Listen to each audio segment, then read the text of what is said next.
stuck-up, half-witted, scruffy-looking Nerf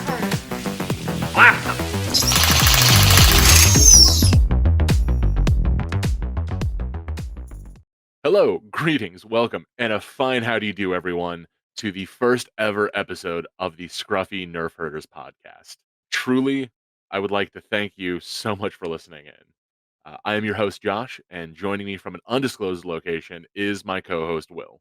We will be your narrators, talk show hosts, monologuers, ranters, ravers, etc., etc. You get the gist. These dulcet tones are going to be filling your ear holes throughout the episode. If the name doesn't give it away, this is a show about nerfing, foam flinging, and dart blasting. And since we love Star Wars, it just kind of made sense. I'm honestly kind of surprised that the name was available given how nerdy this hobby tends to be. Our goal is to bring longer form discussions and topics to the hobby and community as a whole. But let's take a step back. So first off, I guess we should probably explain who we are. Like what makes us qualified to start talking about this hobby? Like are we fancy schmancy big league, people? Like are we important? The short answer is no.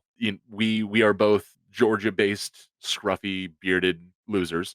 I wear that badge with pride. Literally, I have a nerd badge that I wear on my jacket, 100%. But we're just guys that have been in this hobby a long time, or at least I've been in this hobby a fairly long time at this point. It feels like just yesterday I started.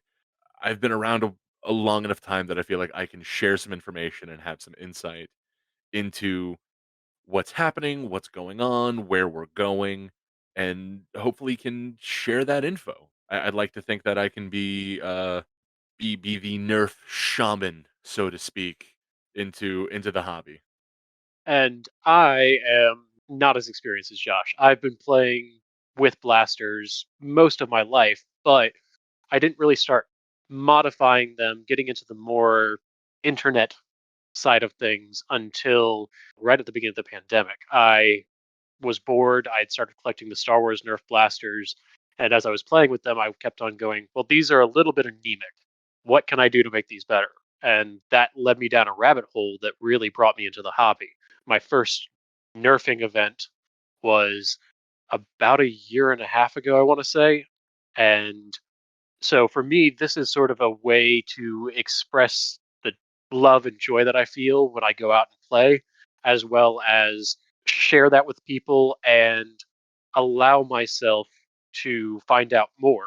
This is a opportunity for me to do more research, to potentially talk to other people in the hobby and find out what they care about, what they're working on, and that's a very exciting thing. For sure, and that's also super exciting, and you actually touched on something I'm really hopeful we get to, and, as a bit of a teaser, we actually do have a couple people interested in talking with us.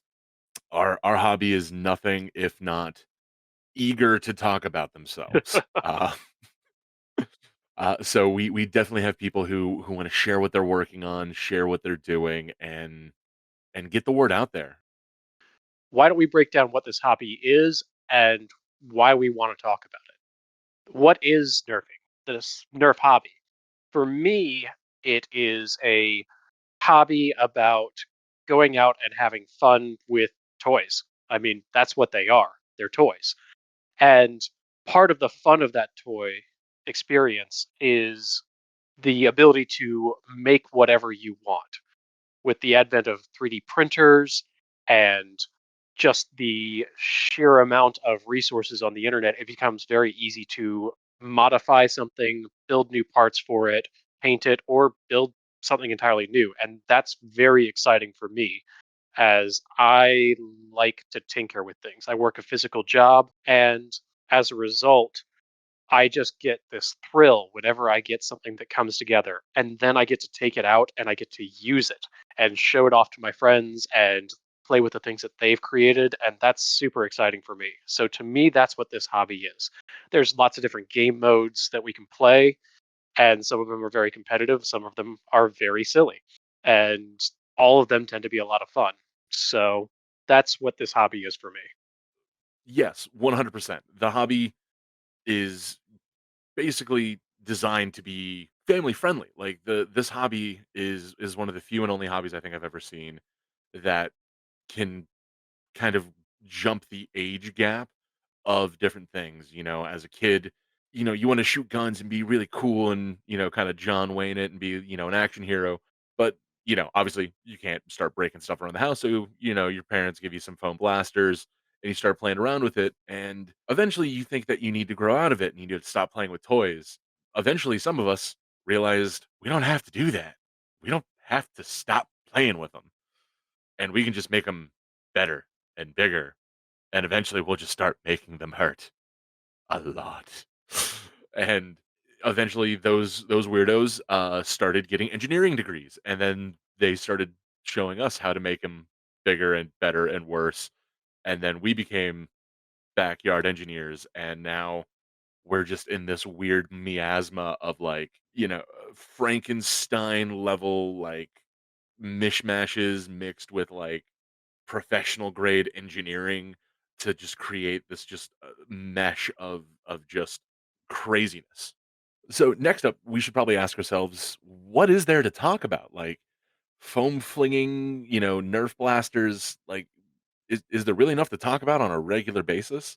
And to that, I say, just tune in. We have honestly, there are so many facets of our hobby. It's kind of baffling. And Will, you can probably attest to this as somebody who's only been been around for over a year. We have normal war events on our weekends. Here in Georgia, we have one literally every weekend at this point, and it's a little exhausting. But we have public park events. We have private competitive leagues that we run that we'll definitely be talking about more in the coming episodes. There's large scale campus events, better known as Humans versus Zombies, which we are 100% going to be talking about later in this episode.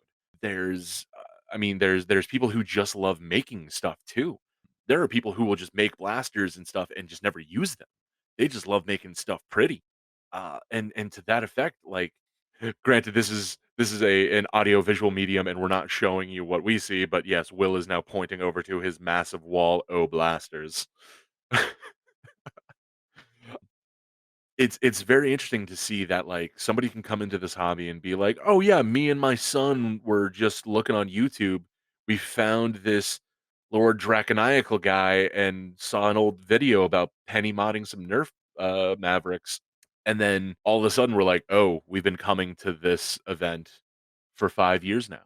There's probably a couple of stories if we get some of the older guys on, but, like, there are children who grew up at these events. And when I say grow up, I mean like just south of Conception happened at these events. And it's such a fun hobby to see.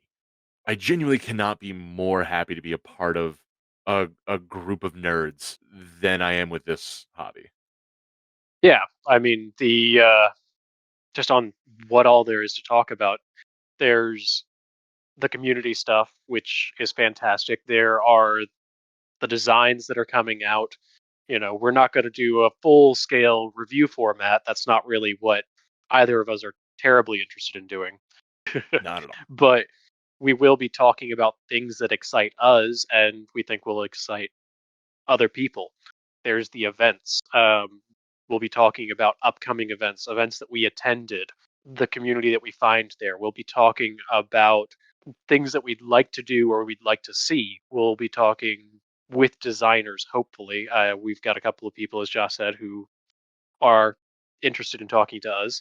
And the sheer amount of stuff that comes out throughout the year, I don't foresee us ever running out of anything to talk about. I mean, before we actually started recording, Josh and I spent a good 45 minutes just chatting about things in the hobby. Also, some stuff not, like Star Wars, but a lot of it was about things in the hobby.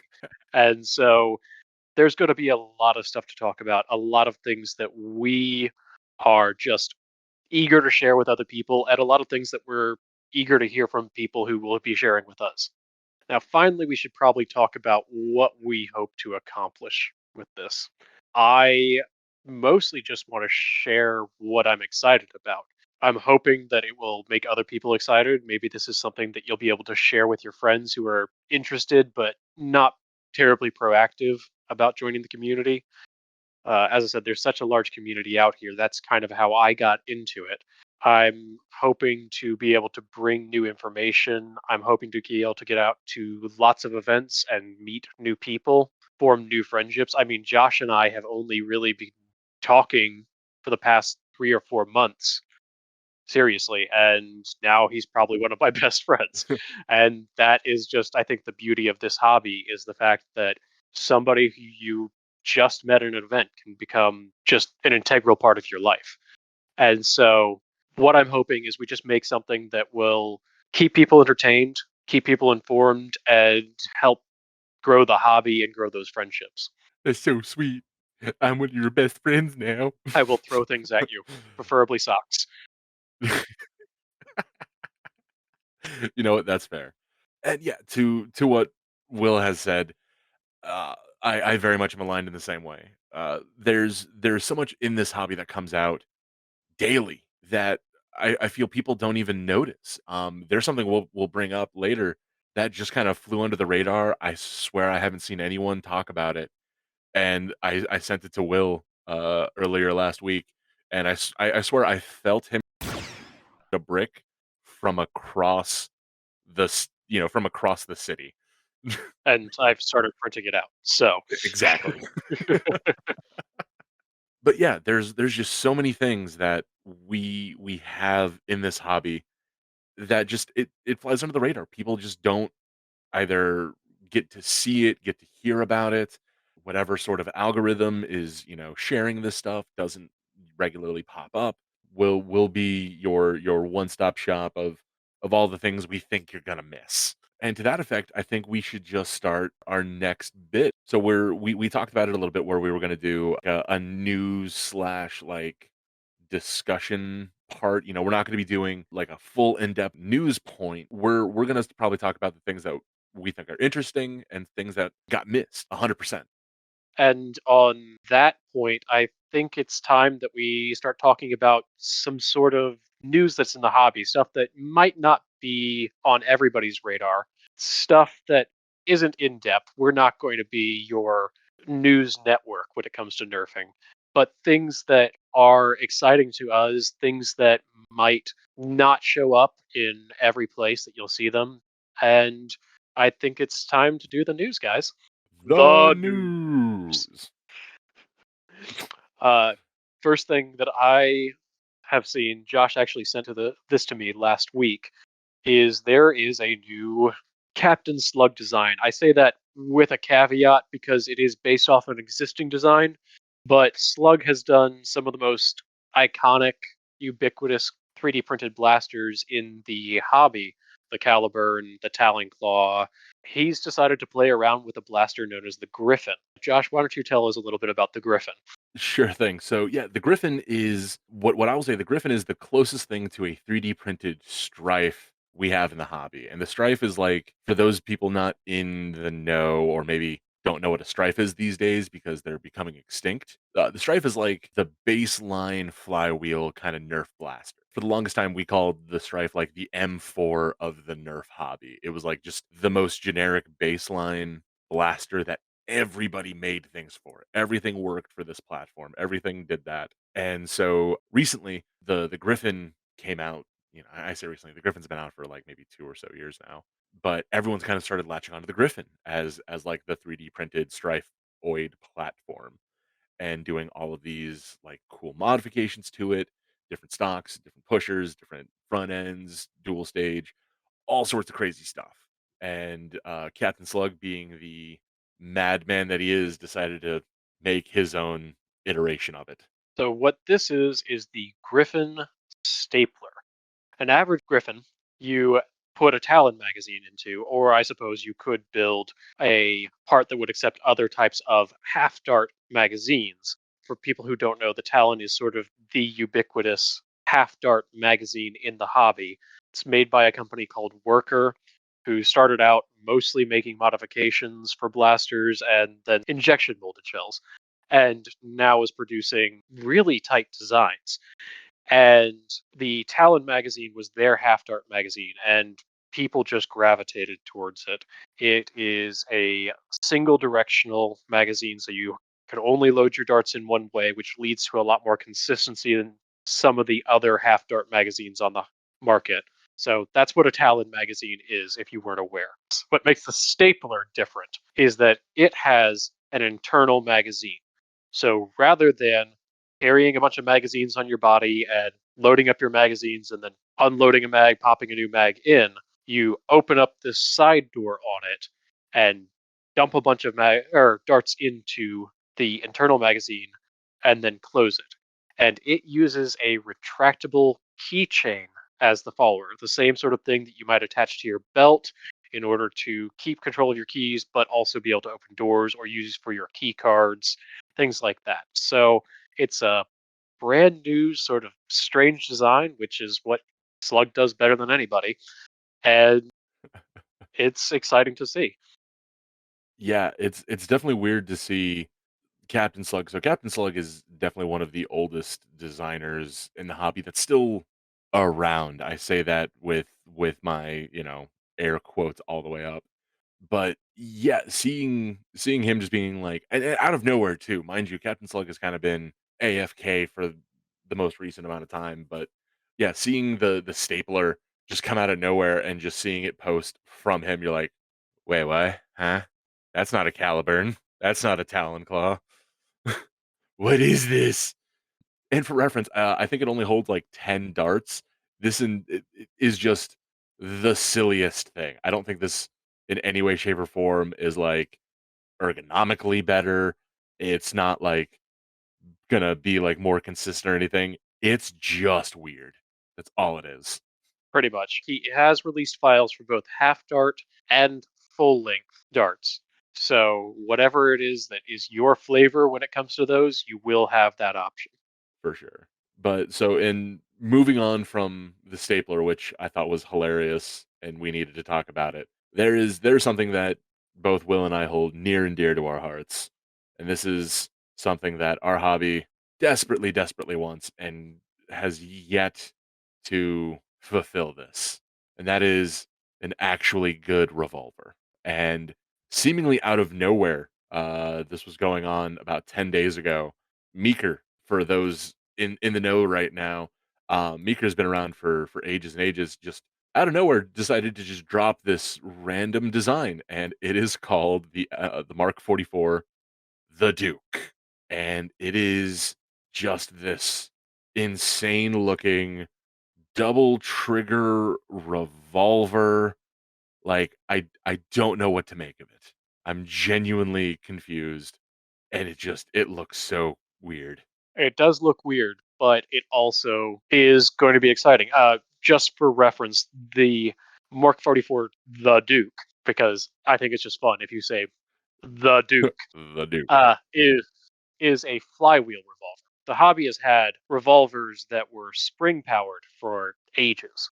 I mean, the very first blaster that many people in the hobby started out with was the Maverick, which is a reverse plunger blaster that's not super exciting these days. It doesn't Oh, have a lot of power, but it it is the blaster that most people, when they think of a Nerf blaster, they think of the Maverick. Then we've got hammer shots and all the versions of the X Shot Reflex 6, the Disruptor, the Strong Arm. There are a lot of spring powered revolvers in the hobby, but we haven't really seen a good flywheel powered revolver, and that's what this is. It's also kind of fun because it's got a rear loading mechanism, which means that you don't have to deal with a cylinder that pops out, and it's very, very easy to reload on the fly. I will say I am mildly bummed it does not actually have like a break action design or anything like the Magpie or something. It's still cool, don't get me wrong, but like in my heart of hearts, I wanted to just have a bunch of cylinders and just drop them in, load, fire. Oh, I mean, absolutely. That's the dream. That is the Yeah. dream. And maybe one day we'll get that. But for what it is, it reminds me a lot of the Ultra 2 mods that started popping up shortly after that blaster came out. The Ultra 2 is another flywheel powered blaster. This one is officially from Hasbro with the Nerf line, but it uses Ultra Ammo, which is not very popular in the hobby for a variety of reasons. It's fragile, it's expensive, it's inaccurate. It's So not what? very good. No, no, it's pretty terrible actually. The Ultra 2 is a rear loading flywheel revolver that uses that ammo. And immediately after it came out, I think within a week or two of it coming out, I remember Gavin Fuzzy releasing his mod kit to turn it into an elite firing, full length firing dart revolver. Oh, for sure. Honestly, I think it was less than a week, if I'm being honest. It might have Like been. I remember seeing that, and then all of a sudden it's like, "Man, this thing's terrible. Ultra's garbage." Wait, hold on. What are we doing? We're just gonna elite dart this? All right, cool. We like it now. It's cool. It was in 2020. That time was meaningless in 2020.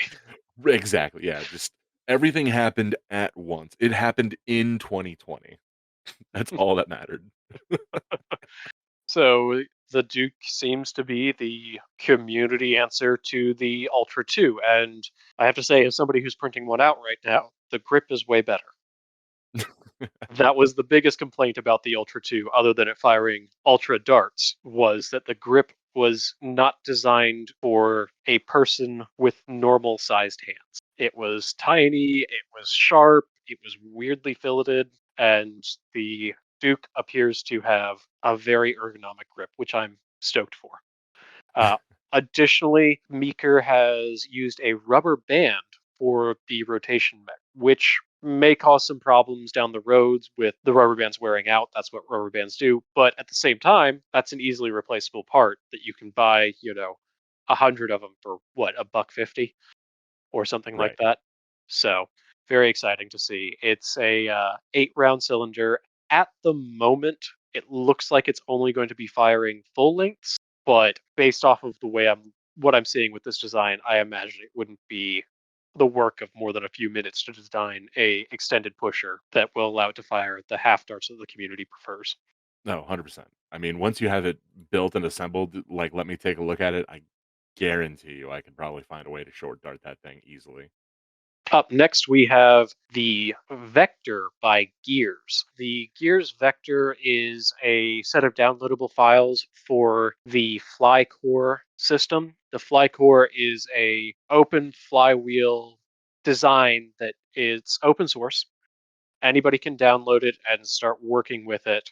And people have been coming up with some great things with it. It's designed by Old Fusion Designs, and there are versions for both angled and straight Talon magazines. It is half dart only, and it is a full auto design. Gears has taken that to build a Chris Vector kit. This is one of the more popular designs for blasters. I mean, Josh, how many times have you seen people post a Strife, for example, with a body kit to make it look like a Chris Vector kit? Man, if I had a dollar for every Chris Vector kit I see post online in our hobby, I wouldn't have to do this podcast. I would just be sitting in the lap of luxury. Yeah, no, I swear it is probably the most popular design. Yeah, anyone with a strife that at one point in time has to put a KV kit on it. Not sure why. Everyone has to. And I think it's just because it is a funky, funky looking design. It is based off of a real firearm, which I personally try to avoid. But so long as it's bright colors and interesting looking, I don't think most people would mistake it for an actual firearm. It is just a funky looking blaster. And now there's a new option. Right. And to that effect too, like the Gears Vector also, while it has the aesthetic of a Chris Vector kit and everything, I would also argue that it doesn't look real steel enough. I think it looks just funky enough to be like something out of a sci-fi game versus real steel. Oh, absolutely. Yeah, and obviously, and I think one of our topics we will definitely have the discussion of like real steel versus non-realistic looking blasters because that's actually a pretty hot button topic in our hobby. Oh, absolutely. All right, since you had the last one, I get to talk about your favorite blaster. No curses. Yes, that is how this works now. So one of one of Will's favorite things is gimmicky blasters. And would you say the Rhino Fire is up there on like your favorite blasters? Oh yeah, absolutely. It's a terrible blaster to use because it's heavy and awkward. It came with a tripod for a reason because trying to carry one around to use on the field is just a nightmare. It's incredibly difficult to modify. The performance isn't there, but there's something about reciprocating barrels on a full auto blaster that just speaks to me. Yes, look at me. I'm walking around with a miniature AI gun or And AA gun. That's it was just so so much fun. slow too. Like I swear to God, it just kunk, kunk, kunk. It was the slowest firing thing in the world. Well, it looks like Hasbro has decided to take that gimmick and put it in something a little more fun. And we just got a leak for probably I'm gonna say one of the first blasters in the Elite 2.0 line. I'm actually kind of interested to see, and that is the Elite 2.0 Double Punch. It is essentially a rapid strike if you slapped a Rhino Fire barrel on the front. It is 2 mags, 1 trigger pull, but it basically is a 2-round burst blaster. And, I mean, well, we should have the video posted for this too, but it it's pretty freaking crazy that, like, it looks like it's a full auto blaster, but it's actually semi-automatic. It's just 2-round burst. Yeah, the way that it works is if you pull the trigger, that will fire from the left hand barrel.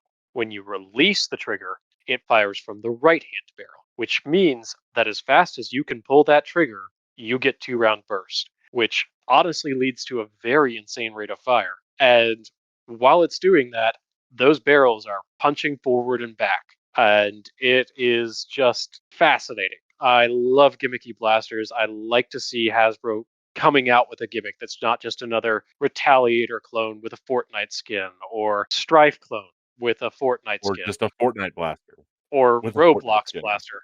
Yeah, exactly. Yeah, it's just that's been what they've been doing for a while now, and it is very exciting to see them doing a gimmick blaster and doing it well. Because I mean, we could argue that the Flip Shot series was a gimmick line. I just don't think it was very successful. People didn't really latch on to it. A lot of them had problems with the flipping mechanism on them, and so this looks like a nice return to form with the Double Punch being, as far as we can tell so far, they've started showing up in Canada, a very functional, very fun gimmick blaster. It is using long shaft motors with double flywheels to fire. It starts, which is going to be a little bit of trouble probably for modifying. Finding a long shaft blaster or long shaft motor is probably going to be difficult, but I can't speak to that much. I haven't tried to do that. I don't know if you have, Josh, ever looked at anything like that. I know that people were starting to look for them with, I believe, the Vulcanator from Dart Zone, as I believe it uses a Yeah, similar I know system. there's a handful of motor options, but it's definitely a tougher thing to acquire for, like, performance. But, I mean, there's a few out there for replacements, but I don't think they're much of a like, an upgrade, so to speak. Yeah. Right now in Canadian dollars, it's coming out at about 49.99, In freedom dollars, which how much is that? that's 37.28. Now, I seriously doubt that's going to be the price that we'll be seeing it on store shelves. That's kind of an odd price. I'm betting it's going to be $40, but maybe Hasbro will throw us a bone and it will only be 35. But I wouldn't count on that. Ah, man, we can only hope. In event news, Jared's Epic Blaster Battle is happening right now. It's touring around the country. The next one, I believe, is happening in Indianapolis on June 10th. And also, in local news, it is coming to Atlanta on the 17th of June. It will be happening at Mercedes Benz Stadium. Event time is 6 p.m. to 10 p.m. And tickets are ranging between $25 to $125. I mostly am only bringing up the Atlanta one because that's the one that we will most likely be attending. Right, it's like 20 minutes away from us right now, so it's kind of there's kind of no reason for us not to show up. It looks to be a lot of Exactly. fun. I will admit, only downside is that means we have to go into Speak Atlanta. for yourself. I live in All Atlanta. right, look, I'm a fancy man and I live outside of Atlanta. Uh huh. Uh huh. How nice for you dealing with You and 400. your fucking one-lane roads. I live on a main Mm. road. But yes, Jared's Epic Blaster Battle looks like it's gonna be a ton of fun. Concurrently though, if you can't make it to Indianapolis or Atlanta, Or about 2 months later, we have one in Dallas as well. Dart Zone is actually basically putting on their own version of this event, essentially. Like, let's call a spade here. The events are looking to be very similar. In Colorado, on the 11th, being Sunday, Dart Zone is having the Blaster Bash, is what they are calling it. And it looks to be about a 2-hour event time on Sunday. Looks like they're having two separate events, I think. It's going from 10 a.m. to 10 p.m. So you buy a timed ticket to go in anywhere until 6 p.m. And then there's a second event Right. kind of happening at 6 p.m. And that is an Right, HVZ. and HVZ is its own kind of thing. Jared's Epic Blaster Battle and Dart Zone's Blaster Bash are both just gonna kinda be like war type events, just kinda like one team versus another just firing darts at each other. Like, that's just good old simple, that's how I did it, that's how my daddy did it, that's how my granddaddy did it. Simple Nerf war. That's how they do it. The more recent, I say recent, I mean, it's still fairly old at this point, but the more, I'll say, interesting game mode that people are slowly getting back into is what what Blaster Bash is going to be doing after 6 o'clock, which is their own version of HVZ, which is Humans versus Zombies. For those of you unaware, Humans versus Zombies is essentially a real life version of like Call of Duty zombie mode. Basically, everybody gets, Nerf blasters, and anyone who is out or chooses to be is a zombie. And it's basically a giant old game of freeze tag. And it becomes just this immense thing. People will take over campuses, chunks of a city. I mean, there's been a high school or two that has tried to play it back in the day. They will take over an area, and anyone and everyone is fair game almost. And it looks to be a lot of fun, and I kind of respect Dart Zone for kind of trying to do their own thing like that. It looks like it's going to be fun. But for those who haven't heard yet, because at the time of this recording, it's only been out for a few days, we just got an announcement of End War. End War is the largest invitational slash open event for Humans versus Zombies. It's essentially a weekend long event with missions, tasks, and it's a huge amount of fun. It's a huge time to just be in the hobby, see people play, meet up with people that you might only see online, and really kind of interact with the group as a whole. It's currently taking place on June 30th and going till June 2nd. And each one of those 3 days is actually going to be its own thing. So Friday the 30th will be FoamCon. FoamCon is sort of our own little miniature convention. There will be vendors, there will be people showing off new products that they've designed, and just a great time to meet some of your favorite designers potentially in the hobby. And And yeah, that's the gist of it. Like it's nothing incredibly flashy, but there's always really cool things to see, participate in. It's also just a really great time to meet other people. Like it's a great time to socialize and get to know everybody, as well as get to know the people who either you have to start shooting or who are supposed to be having your back on the next day. Because on Saturday, the following day, is when we're actually going to be having our HBZ event. For those familiar with how the process has gone in the past, Endor has usually been a multi-day HVZ event, but due to extenuating circumstances, they're gonna try to condense it down into a single day event. So it's basically gonna just be like an all day HVZ going till God knows how late into the evening. For all we know, it's gonna go into Sunday, and anyone who wants to do things Sunday are gonna have a problem. But it's gonna be a whole bunch of fun watching. I mean, I've heard more people have fun as zombies than they do as survivors trying to make it to the end. I've had so many friends who are like, "Yeah, it's cool to be a survivor. It's good to try to last it, but man, the second you become a zombie, oh, the just from our terror." local games, I can say that I don't tend to last very long. I get picked off very early because we tend to play humans versus zombies, and I get stuck in the middle of a bunch of people who are much better at this than I am. So I tend to become a zombie. Now I can't run. I've got a bum knee. So what I've realized is that if I walk very slowly towards you and just tell you that all you have to do is walk slightly faster than me. People do that and then forget that I'm there. And it's a lot of fun when other zombies or other players distract them to just slowly walk up behind him, being as quiet as possible, and tag him on the shoulder and just watch their faces fall as they realize they've been tagged by the slowest zombie on the field. Yeah, no, it's you have to watch out for the slow ones.